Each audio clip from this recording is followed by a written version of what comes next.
So hello everyone, this is Neha Sharma and welcome to my YouTube channel Chemistry Educator. So start करते हैं हमारा आज का lecture. हमने प्रीवियस लेक्चर में क्या देखा था? एवरेज मोलिकुलर वेट, है ना? एवरेज मोलिकुलर वेट निकाला था। वेपर डेंसिटी एवरेज कैसे निकालते थे वो देखा था। कैसे निकालते थे? देखो, एवरेज मोलिकुलर वेट कैसे निकालते थे? N1 M1 plus N2 M2 divided by N1 plus N2।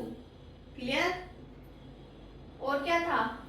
Vapour density average, ये कैसे निकालते थे? Molecular weight average divided by 2, या फिर कैसे निकालते थे? N1 vapour density 1 plus N2 vapour density 2 and so on. ये भी क्या था? And so on divided by N1 plus N2 plus and so on. Clear? फिर हमने क्या देखा था? Specific gravity. स्पेसिफिक ग्रेविटी कैसे निकालते थे? स्पेसिफिक ग्रेविटी Sg से डिनोट कर रहे थे। क्या था ये? Density of whatever substance divided by density of water. ठीक है? स्पेसिफिक ग्रेविटी की कोई यूनिट नहीं थी, है ना? क्लियर? चलो, तो आज हम क्या पढ़ेंगे? कुछ लॉस पढ़ेंगे, है ना? क्या क्या बचा हुआ है हमारे इस चैप्टर में? जैसे डाल्टन एटॉमिक थ्योरी, है ना? कुछ लॉ ऑफ कॉम्बिनेशंस बचे हुए हैं ना? ठीक है, चलो, तो now we will discuss about Dalton atomic theory. Atomic theory, इसमें क्या है? मोस्टली 3 एंड 4 पॉइंट्स हैं जो एटम को डिस्क्राइब करते हैं ना। क्या था? फर्स्ट पॉइंट क्या था? Atom are individual, indivisible. Clear? Atoms are individual. ठीक है? सेकंड क्या था? सेकंड क्या था? Atoms of same element. Atoms of same elements are identical. ठीक है? क्या बताया था डाल्टन एटॉमिक थ्योरी ने? कि जो एटम्स है वो same elements are identical. Clear? And third one is atoms of different element. इस केस में क्या था? एटम और डिफरेंट एलिमेंट कंबाइन कर गए थे, है ना? Combine in fixed ratio, fixed ratio of whole number. ठीक है? एक लास्ट पॉइंट क्या था? Atoms can neither be created nor be destroy. क्या था? Atoms can neither be created nor be destroyed.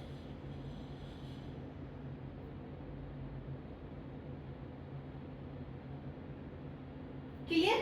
ये कुछ इंपॉर्टेंट पॉइंट थे जो क्या बताते थे हमें? एटम्स के बारे में बताते थे according to Dalton atomic theory. ठीक है? नोट डाउन कर लो या स्क्रीनशॉट ले लो जल्दी से।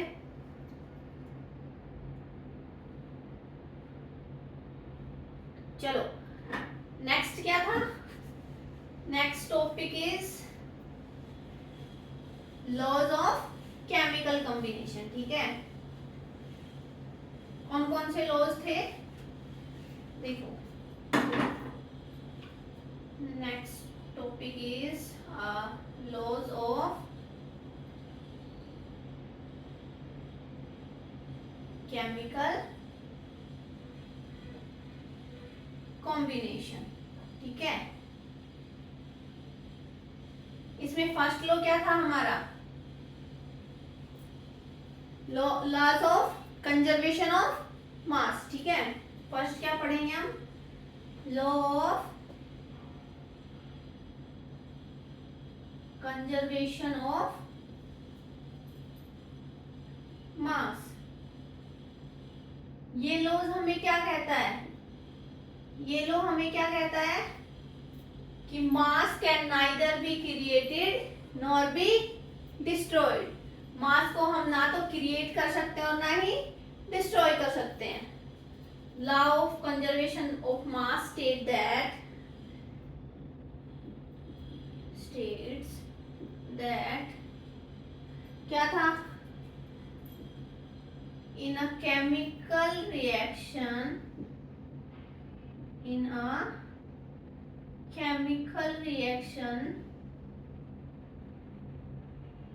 mass is neither be created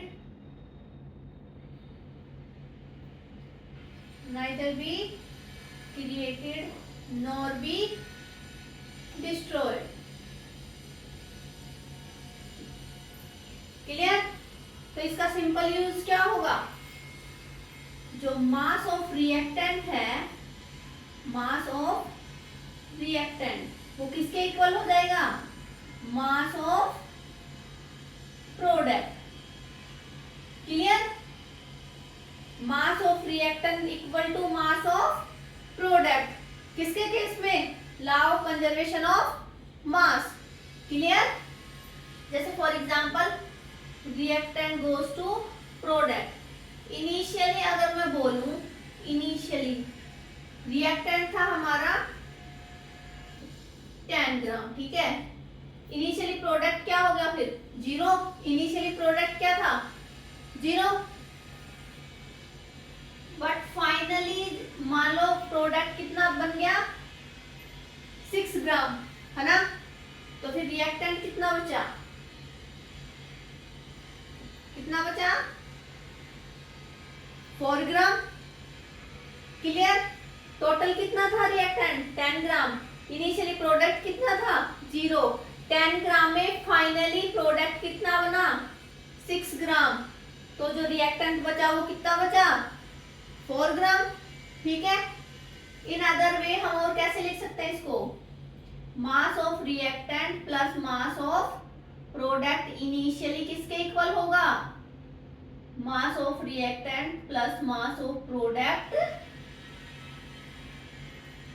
final. Clear? समझ आ गया? नोट डाउन करो जल्दी से, स्क्रीनशॉट ले लो।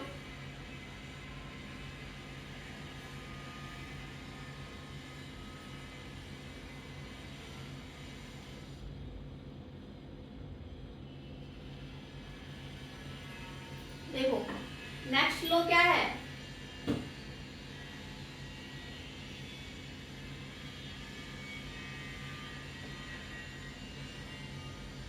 नेक्स्ट लो क्या है? Law of constant proportion. Constant proportion. Clear? इसका एक दूसरा नाम भी है, क्या बोलते हैं हम इसको? और क्या बोलते हैं? लॉ ऑफ फिक्स्ड प्रोपोर्शन, है ना? कांस्टेंट और फिक्स्ड सेम ही है ना? या फिर क्या बोल दोगे आप इसको? फिक्स्ड बोल दो, कांस्टेंट बोल दो, है ना? Definite proportion. और क्या बोल सकते हैं हम इसको?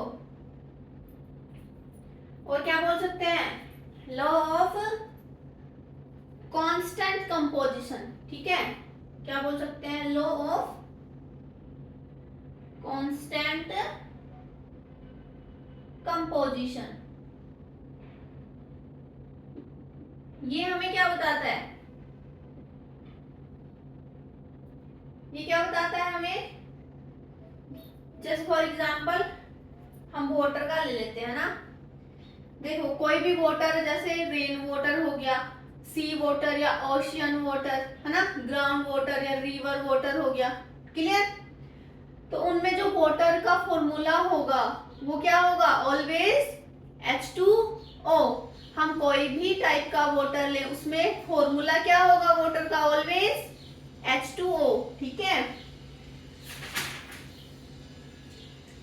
तो अगर हम इसका स्टेटमेंट देखें, ये रेज कर रही हूँ ना, तो ये क्या बोलता है हमें, law of constant proportion, when two elements are combined to form, two elements combine करके क्या बनाते हैं, compound, to form a compound, they always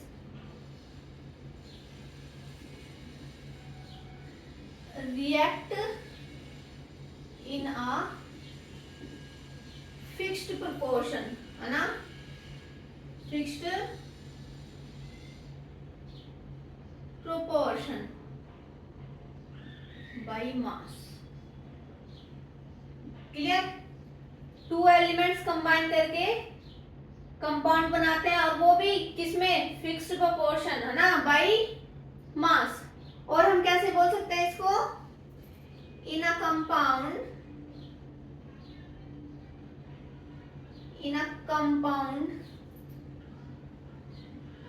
the elements always exist, है ना, exist in a fixed proportion,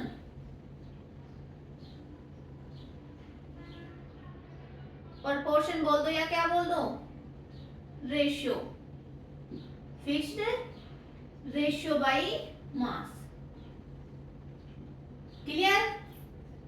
आगे समझ में, कांस्टेंट प्रोपोर्शन क्या बोलता है, जो हमारे एलिमेंट्स, टू एलिमेंट्स है वो कंबाइन करके कंपाउंड बनाते हैं, और जो कंपाउंड में उसमें क्या होता है, फिक्स्ड प्रोपोर्शन होता है ना, जो एलिमेंट होंगे वो एग्जिस्ट किस में करेंगे, फिक्स्ड रेशियो में, क्लियर। स्क्रीनशॉट लो।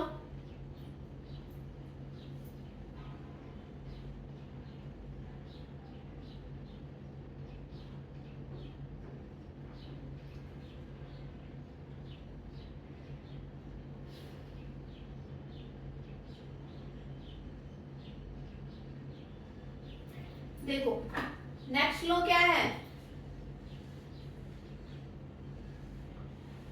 नेक्स्ट लॉ कौन सा है, law of multiple proportion.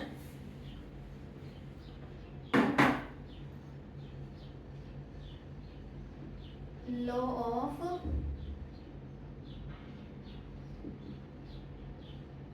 Multiple proportion, ये हमें क्या बोलता है, law of multiple proportion is state that when two element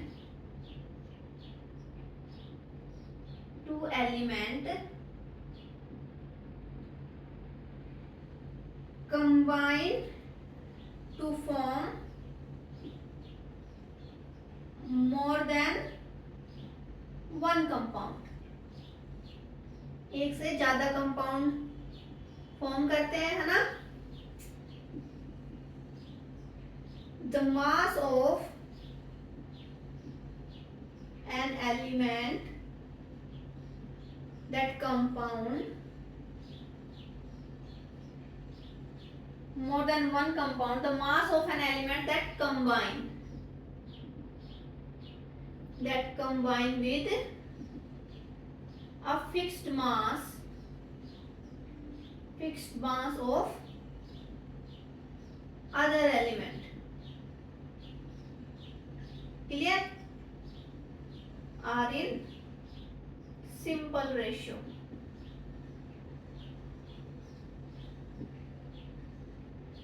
To one another. जल्दी से इसका स्क्रीनशॉट लो, फिर मैं समझाती हूँ। ले लिया?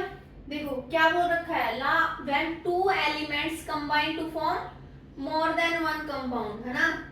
मल्टीपल प्रोपोर्शन में क्या है, more than one compound form होते हैं, and the mass of element that combine with a fixed mass of other element are in a simple ratio of one another. Clear? जैसे फॉर एग्जांपल देखो, एक hydrogen है और oxygen, इससे हम क्या बना सकते हैं, मोर देन वन कंपाउंड, है ना। इससे क्या क्या बन सकते हैं, H2O, और क्या बना सकते हो, H2O2, टू कंपाउंड्स बन गए, है ना। अगर मैं इसमें क्या बोलूं, हाइड्रोजन है, इसका मास क्या कर दूं, मैं फिक्स कर दूं, है ना। यहाँ पे हाइड्रोजन का मास कितना है, 2 ग्राम, और यहाँ पे हाइड्रोजन का वेट कितना है, 2 ग्राम। यहाँ पे मैंने हाइड्रोजन के वेट को क्या कर दिया, फिक्स कर दिया, है ना। हाइड्रोजन के वेट को क्या कर दिया, फिक्स कर दिया। तो क्या बोल रखा है कि जो अदर एलिमेंट है वो क्या होगा, सिंपल रेशियो में होगा, है ना। यहाँ पे ऑक्सीजन का कितना है, एटॉमिक वेट 16 ग्राम, और यहाँ पे कितना आएगा, 32 ग्राम। क्लियर? तो बेसिकली ये किसमें है, रेशियो में, है ना, सिंपल रेशियो में लेंगे, 16:2 या 1:2। क्लियर? हमने एक वैल्यू फिक्स कर दी तो दूसरा किसमें आ गया, रेशियो में ना, सिंपल रेशियो में। क्लियर? आ गया समझ में?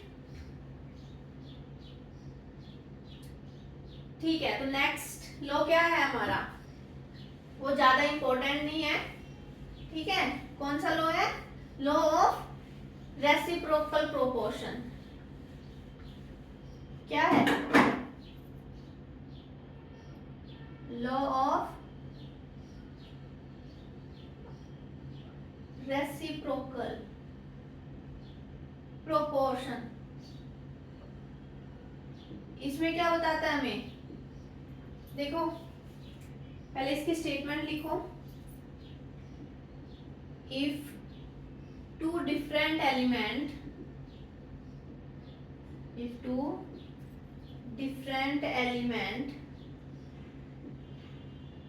combine separately with a fixed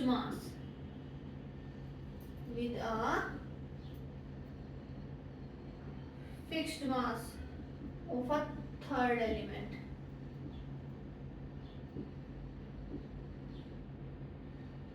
ठीक है। the ratio of masses in which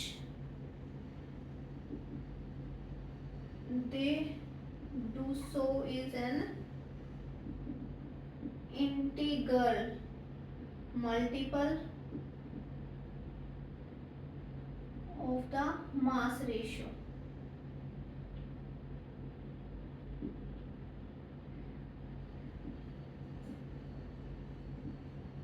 Obtained from the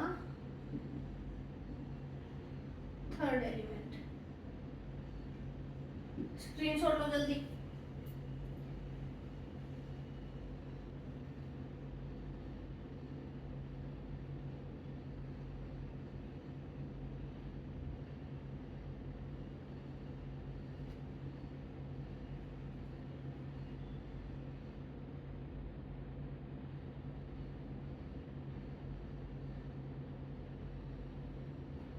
देखो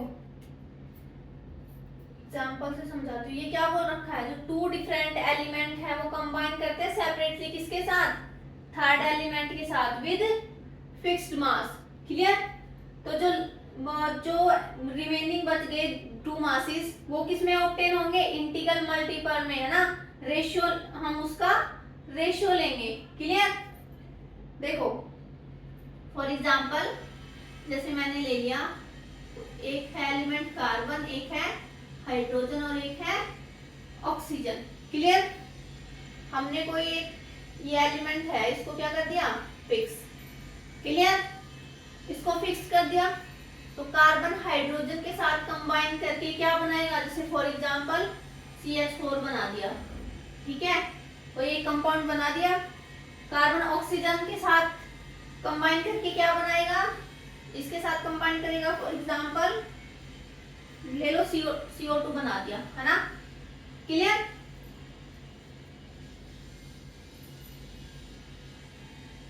ठीक है, तो यहाँ पे कार्बन का वेट कितना है, 12 ग्राम। यहाँ पे कार्बन का वेट कितना है, 12 ग्राम। फिक्स्ड हो गया, फिक्स्ड, है ना। तो यहाँ पे जो हाइड्रोजन का मास क्या हो गया, 4 ग्राम, और यहाँ ऑक्सीजन का कितना है, 32 ग्राम। अगर कार्बन को हमने फिक्स करा तो ये दोनों किस में आएंगे, integral multiple of the mass ratio. तो इनको हम कैसे करेंगे, जैसे हाइड्रोजन का कितना है 4 ग्राम एंड ऑक्सीजन का कितना आ गया 32 ग्राम। तो अगर हम इसका रेशियो लेंगे तो कैसे करोगे, 4:32। क्लियर। या फिर क्या ले लो 1:8। क्लियर। अब इसको क्या कर लो फिक्स, और ये क्या आ जाएंगे फिर इंटीग्रल मल्टीपल में। क्या आ गया 1:16, 1:32, 1:,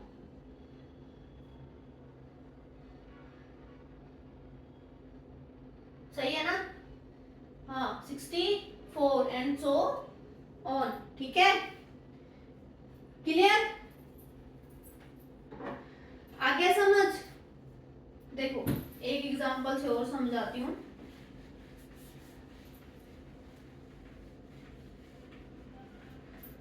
जैसे हमने लिया सल्फर, ऑक्सीजन और क्या ले लो हाइड्रोजन। ठीक है, हाइड्रोजन सल्फर के साथ रिएक्ट करेगा, है ना। हाइड्रोजन के साथ कंबाइन, हाइड्रोजन सल्फर के साथ कंबाइन करके कोई कुछ भी बना दो, क्या बनाएगा, जैसे H2S बना दिया। ठीक है, हाइड्रोजन सल्फाइड बना दिया। और हाइड्रोजन ऑक्सीजन के साथ कंबाइन करके क्या बनाएगा, लेट्स से वाटर। ठीक है। क्लियर। तो यहाँ पे जो हाइड्रोजन है इसका वेट कितना है 2 ग्राम, और यहाँ पे जो हाइड्रोजन है इसका वेट कितना है 2 gram. Fixed ratio, fixed mass. ठीक है, तो यहाँ पे जो सल्फर है इसका वेट कितना आ गया 32 ग्राम एंड ऑक्सीजन का 16 ग्राम। क्लियर। अब सल्फर और ऑक्सीजन जब कंबाइन करेंगे, ये दोनों आपस में जब कंबाइन करेंगे तो कैसे करोगे, इनको क्या करोगे रेशियो में लो, है ना। कितना आया 32, 16, है ना। अब इन दोनों में से कोई भी एक वैल्यू को क्या कर दो फिक्स्ड कर दो, और सेकंड जो वैल्यू आएगी जो रिमेनिंग वैल्यू बच गई, है ना, उसका क्या आ गया इंटीग्रल मल्टीपल। जैसे फॉर एग्जांपल मैंने इसको क्या कर दिया फिक्स कर दिया, तो सेकंड जो आएगा रेशियो वो कितना आ गया 32, 32, है ना। थर्ड इज 32, 64, ऐसे क्या आ गया सो ऑन, है ना। क्लियर। चलो तो नेक्स्ट लो क्या है, नेक्स्ट लो है एवोगैड्रोस लो। ठीक है, क्या है एवोगैड्रो लो, एवोगैड्रो लो। ये हमें क्या बोलता है? Avogadro law state that the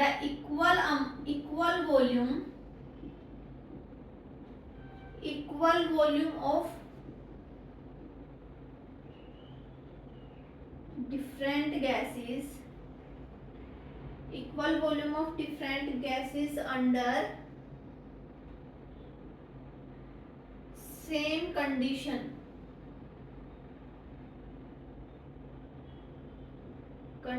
of temperature and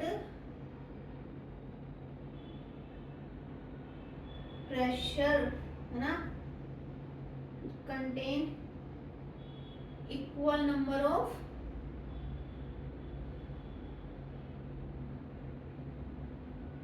molecule।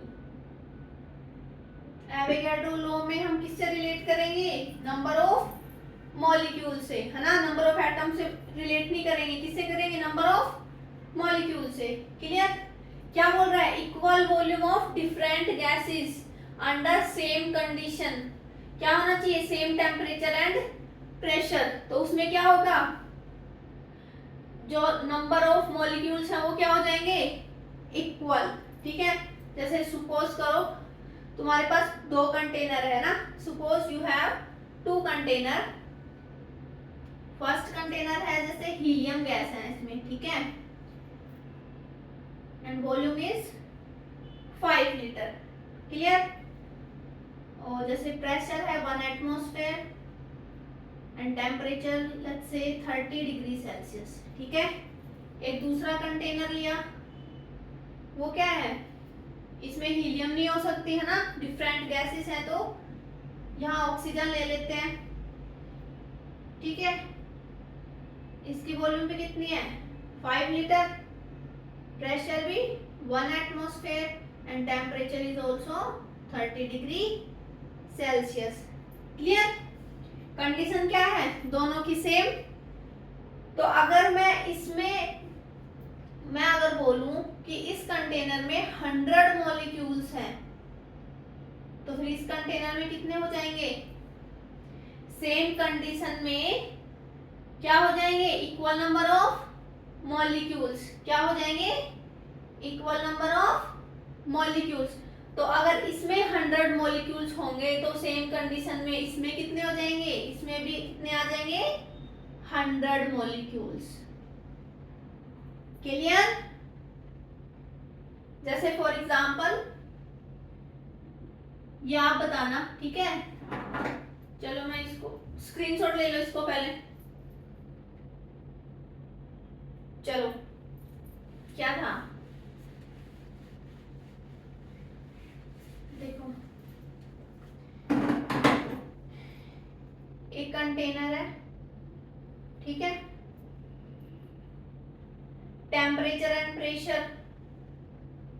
एक दूसरा कंटेनर है, इसमें भी टेम्परेचर एंड प्रेशर दोनों का क्या है? इन दोनों की कंडीशन क्या है? सेम। ठीक है? क्लियर?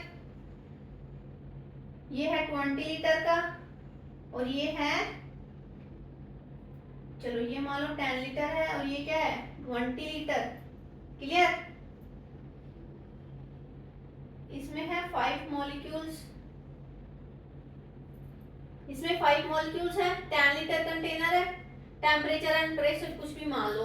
टेम्परेचर है 20 डिग्री सेल्सियस, प्रेशर है 1 एटमॉस्फेयर। इसमें भी क्या आ गया? Temperature 20 degree Celsius and pressure is 1 atmosphere. Clear? तो इसमें कितने मॉलिक्यूल्स आएंगे? नंबर ऑफ मॉलिक्यूल्स कितने आएंगे इसमें? बताओ।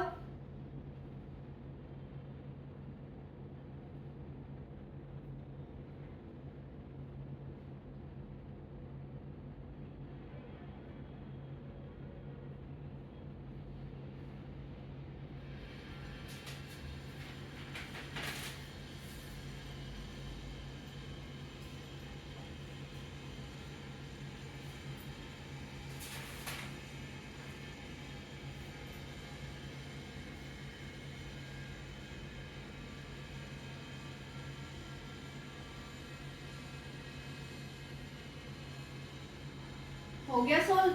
देखो कैसे करोगे? एक तरीका तो है, जैसे ये क्या है, इसको हाफ हाफ में कन्वर्ट करो। 20 लीटर है, ये 10 लीटर, ये कितना है 10 लीटर।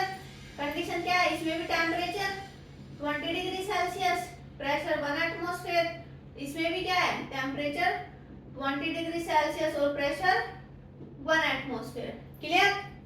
तो कंडीशन सेम होती है तो एवोगाड्रो लॉ के अकॉर्डिंग जो नंबर ऑफ मॉलिक्यूल्स होंगे वो क्या होंगे, दोनों में इक्वल। ठीक है, तो यहाँ पे क्या आ गया 5 मॉलिक्यूल्स और यहाँ पे भी कितने आ गए 5 मॉलिक्यूल्स। तो टोटल इस कंटेनर में कितने मॉलिक्यूल्स आ गए 10 molecules. Clear? In other way, है ना, इन अदर वे कैसे करोगे, 10 लीटर कंटेनर है, टेम्परेचर एंड प्रेशर की कंडीशन दोनों में सेम है, ये 20 लीटर है ना, तो क्या होगा इसमें वॉल्यूम क्या हो रही है डबल, क्या हो रही है डबल, तो नंबर ऑफ मॉलिक्यूल्स भी क्या हो जाएंगे double. Clear? Means number of molecules is directly proportional to volume. Clear? तो यहां से डायरेक्टली क्या लिख दोगे, अगर 10 लीटर से 20 लीटर हो रही है तो 5 मॉलिक्यूल से कितने मॉलिक्यूल्स हो जाएंगे 10 मॉलिक्यूल्स। क्लियर? और ये वैलिड किस पे होगी, ओनली गैसेस में, है ना, valid for in case of gases, ये गैसेस के केस में ही क्या है वैलिड है। क्लियर? चलो एक लास्ट लॉ बच गया, कौन सा है, कौन सा बच गया, गे-लुशैक लॉ। कौन सा है, Gay Lussac law of combining volume, combining volume. ठीक है, इसमें क्या बोलता है, इसकी स्टेटमेंट लिखो, when gases react they do so bearing a simple ratio of volume, then both two product and to reactant।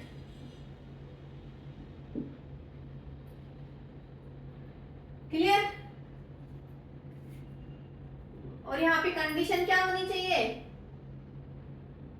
Every gases के लिए टेम्परेचर एंड प्रेशर क्या होना चाहिए सेम।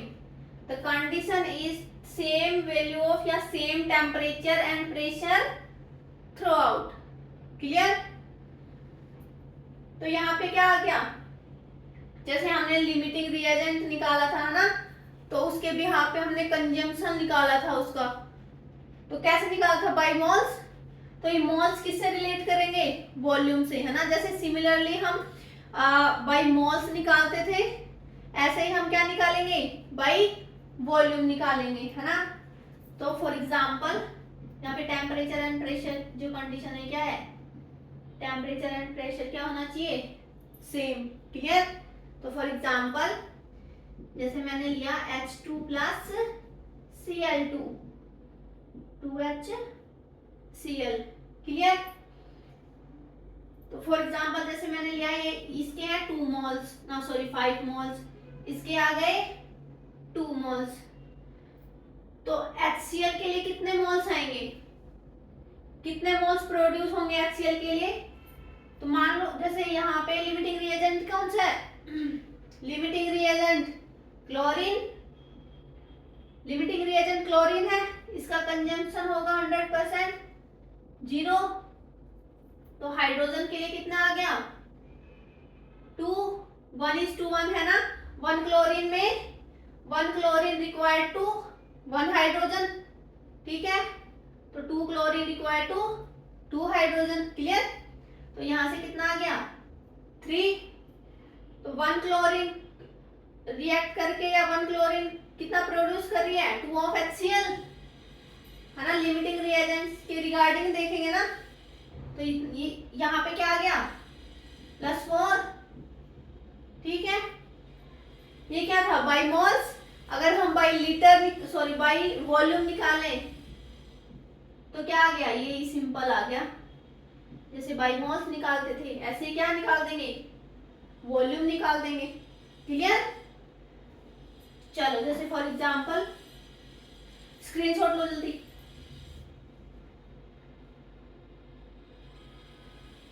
हाँ ठीक है, देखो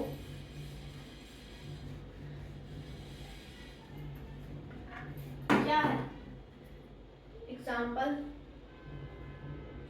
if 10 liter of N2 and 40 liter of H2 are reacted,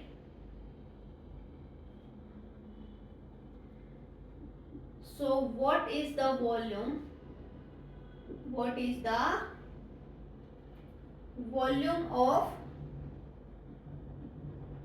product is formed, what is the volume of product formed and volume of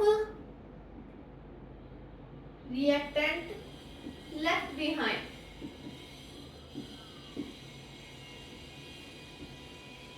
तो इसमें क्या करोगे,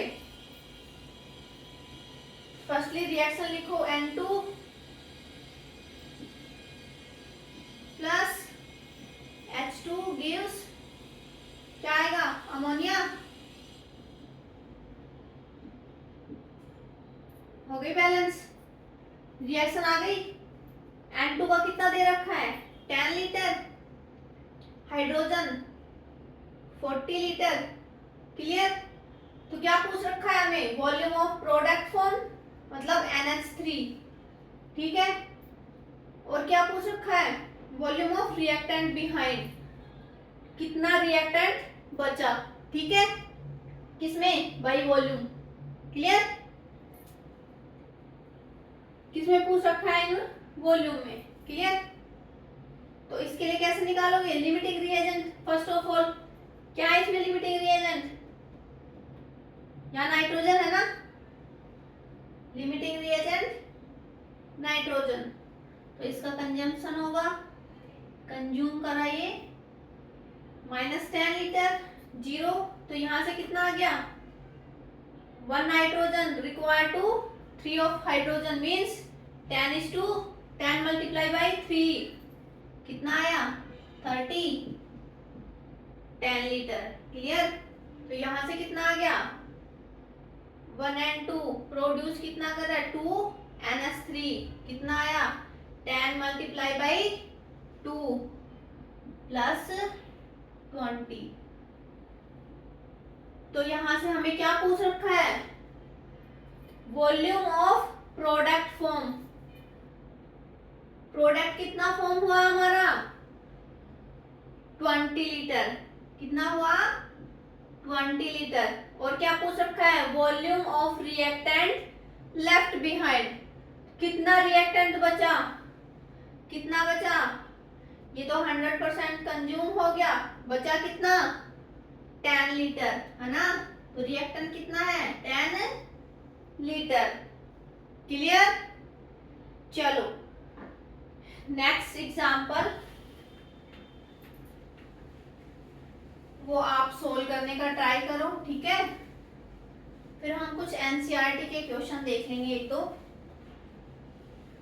आपका लगभग ये जो चैप्टर है मोल कॉन्सेप्ट का सम बेसिक कॉन्सेप्ट वो लगभग क्या हो गया सारे टॉपिक हो गए ना इसके। तो नेक्स्ट लेक्चर में हम नेक्स्ट चैप्टर स्टार्ट करेंगे, ठीक है। चलो एक एग्जांपल दे देती हूँ, जैसे Cl2 plus F2 gives ClF3, ठीक है, तो इसमें क्या निकालोगे, प्रोडक्ट कितना फॉर्म हुआ और रिएक्टेंट कितना बचा। ठीक है, इसके लिए जैसे अज्यूम कर लो ये है 20 लीटर और ये क्या है 100 लीटर। ठीक है, तो इसके लिए सॉल्व करो, product form and reactant left behind. ठीक है, फर्स्टली क्या करोगे, बैलेंस करो एंड देन सॉल्व करो।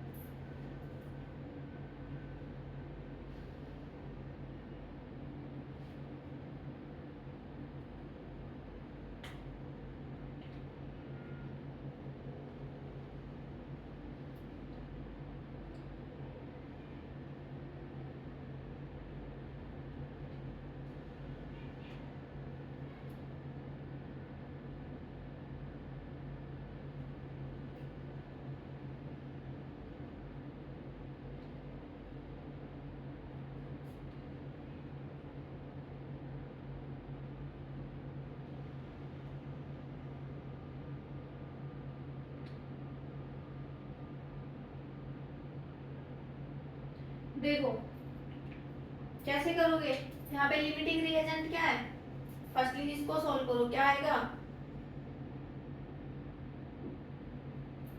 बैलेंस हो गई। ठीक है, तो यहाँ से लिमिटिंग रिएजेंट क्या आ गया हमारा, क्लोरीन। लिमिटिंग रिएजेंट क्या आ गया, क्लोरीन। क्लियर, ठीक है, तो यहाँ से अगर सोल्व करेंगे तो क्या आ गया, इसका 100% कंजम्पशन, कंज्यूम हो गया 100%, 0 1 Cl2 required 3 F2 means 20 multiply by 3 कितना आया 60 लीटर, तो बचा कितना 40 लीटर। क्लियर, और प्रोडक्ट कितना फॉर्म हो रहा है, 1 लीटर टू कितना जा रहा है, सॉरी 1 Cl2 2, तो कैसे आएगा 20 मल्टीप्लाई बाई 2 कितना आया प्लस 40, है ना। तो जो हमारा प्रोडक्ट फॉर्म हुआ है वो कितना हुआ 40 लीटर, कितना हुआ 40 लीटर। क्लियर, एंड जो रिएक्टेंट बच गया वो कितना बचा 40 लीटर, रिएक्टेंट में कितना है 40 लीटर। क्लियर, आई होप आपको अच्छे से समझ आ गए होंगे सारे लॉस। ठीक है, तो हम कुछ एनसीईआरटी के क्वेश्चन देख लेते हैं, है ना। चलो, फर्स्ट क्वेश्चन है, फर्स्ट क्वेश्चन क्या दे रखा है हमें, जैसे देखो, if 10 volume of dihydrogen gas react with 5 volume of dioxygen gas, dioxygen gas, है ना। निकालना क्या है, how many volume of water vapor would be produced,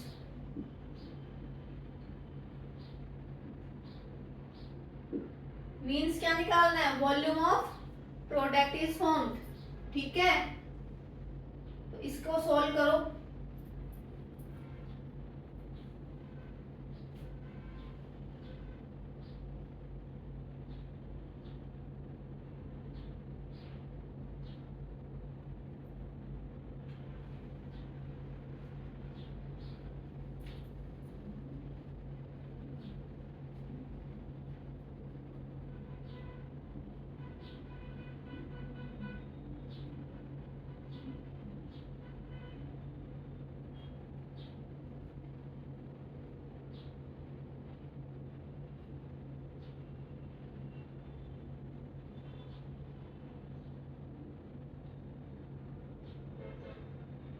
देखो इसमें सिंपली क्या आएगा, क्या है, H2 plus O2 gives water 2H2O। Clear. तो यहां से क्या आ गया, इसके 10 और ये क्या है 5। निकालना क्या है, इसकी वॉल्यूम निकालनी है ना। तो क्या आ गया, लिमिटिंग रिएजेंट कोई नहीं है इसमें, यहाँ पे लिमिटिंग रिएजेंट नहीं है, तो डायरेक्टली क्या आ गया 2H2 फॉर्म कर रहा है 2H2O। तो यहाँ या तो इससे ले लो या ऑक्सीजन से ले लो। आंसर क्या आएगा 10। कितना आया वॉल्यूम H2O की 10। क्लियर। चलो next example.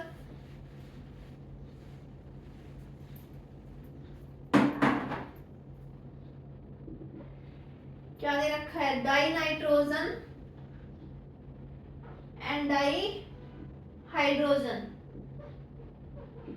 React with each other, ठीक है, and to produce ammonia according to the following chemical equation, and that is क्या है N2 plus H2 gives ammonia। और हमें कैलकुलेट क्या करना है, calculate the mass of NH3 produced if 2.00 10 raised to power 3 gram N2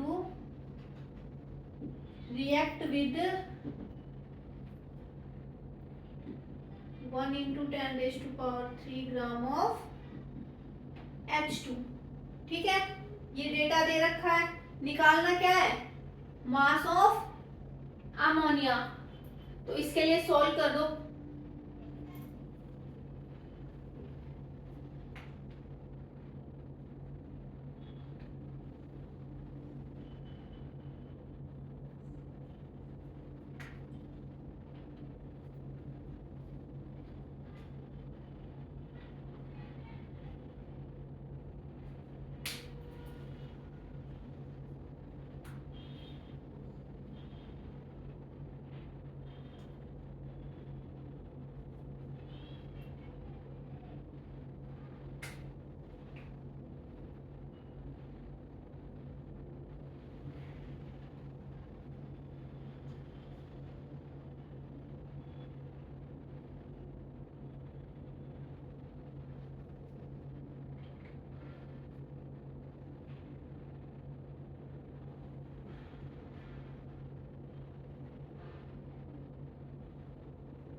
देखो कैसे निकालोगे, फर्स्ट ऑफ ऑल रिएक्शन लिखो,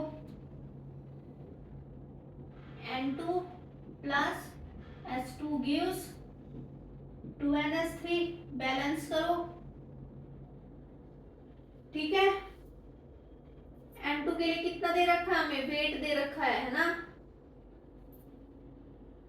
2 × 10⁻³ ग्राम। H2 कितना दे रखा है, 1 × 10⁻³ ग्राम। तो फर्स्ट ऑफ ऑल क्या करेंगे हम, ये वेट दे रखा है, क्या निकालेंगे, मॉल्स निकालेंगे, है ना। मॉल्स के लिए क्या करोगे, wait divided by molecular weight, है ना, या एटॉमिक वेट, क्या गया 2 × 10⁻³ डिवाइडेड बाई 28, है ना, ठीक है। तो कितना आ गया, 10⁻³ डिवाइडेड बाई 14 मॉल्स आ गए। N2 के मॉल्स कितने आए, 10⁻³ डिवाइडेड बाई 14, है ना। हाइड्रोजन 1 × 10⁻³ डिवाइडेड बाई 2, है ना, क्लियर। अब मॉल्स आ गए हमारे, तो अब निकालो लिमिटिंग रिएजेंट। तो यहाँ लिमिटिंग रिएजेंट क्या आएगा, लिमिटिंग रिएजेंट निकालोगे तो स्टोइचियोमेट्रिक कोएफिशिएंट से डिवाइड करोगे, तो यही आएगा ना, इसकी वैल्यू कम आई, तो N2 is limiting reagent, clear. तो यहां से NH3 के मॉल्स निकालेंगे तो क्या आ गया, 10⁻³ डिवाइडेड बाई 14 मल्टीप्लाई बाई 2, कितना आया, 2 × 10⁻³ divided by 14, clear, 10⁻³ divided by 7। तो ये NH3 के क्या आ गए, मॉल्स आ गए, मॉल्स ऑफ NH3। बट हमें निकालना क्या है, मास ऑफ NH3, है ना, अमोनिया का मास निकालना है। तो मास निकालने के लिए क्या करेंगे हम,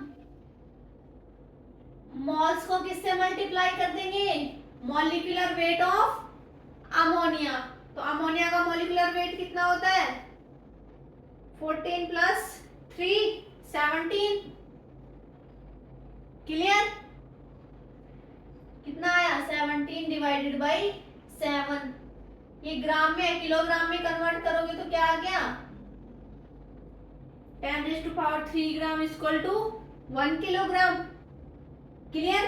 तो वेट कितना आया, 17.7 किलोग्राम ऑफ NH3, कितना आया, 17 डिवाइडेड बाई 7, क्लियर। चलो लास्ट फाइनल क्वेश्चन देखो,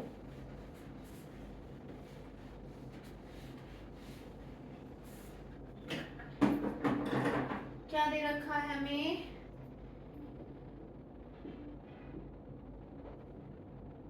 which one of the following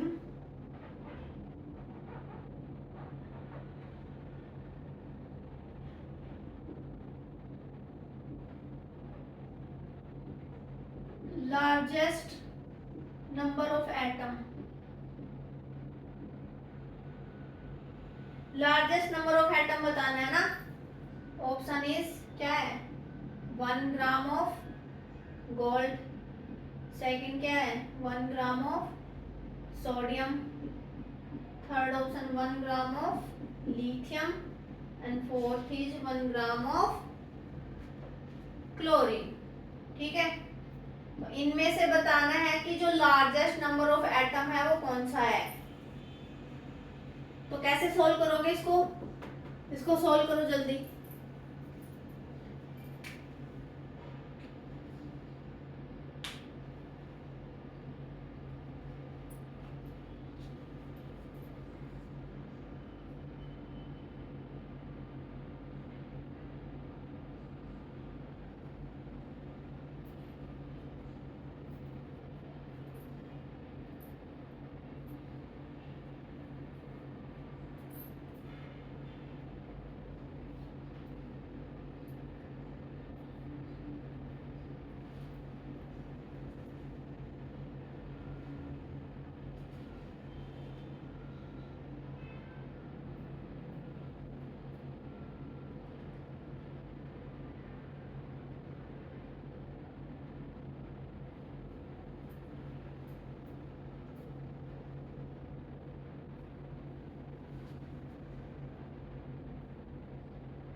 देखो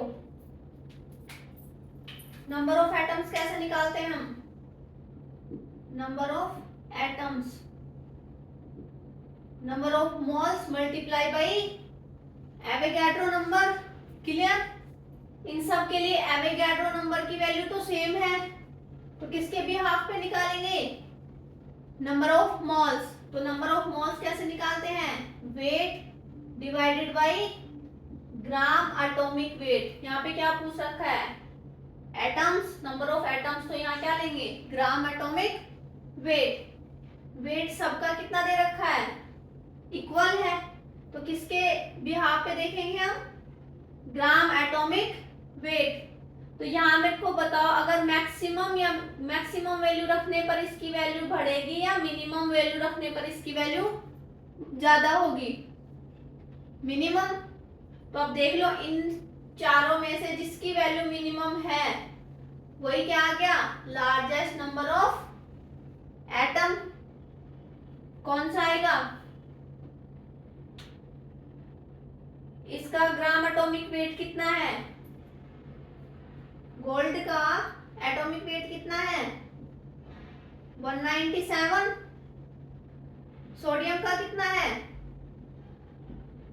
23, लिथियम 7 एंड क्लोरीन का कितना है 35.5। क्लियर?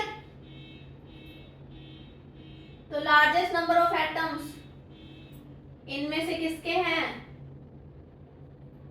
जिसका ग्राम एटॉमिक वेट सबसे कम है, तो यहाँ क्या आ गया, लिथियम। क्लियर? क्या आ गया, लिथियम। क्लियर? आई होप आपको अच्छे से समझ आ गया होगा। ठीक है, तो अभी इस चैप्टर में कुछ खास बचा नहीं है, सब सारे मोस्टली हमने कवर कर लिए टॉपिक। सो नेक्स्ट लेक्चर में हम नेक्स्ट चैप्टर स्टार्ट करेंगे। आई होप आपको ये वीडियोस अच्छी लग रही होंगी। प्लीज अगर अच्छी लग रही है तो वीडियो को लाइक शेयर एंड सब्सक्राइब करना। Thank you so much.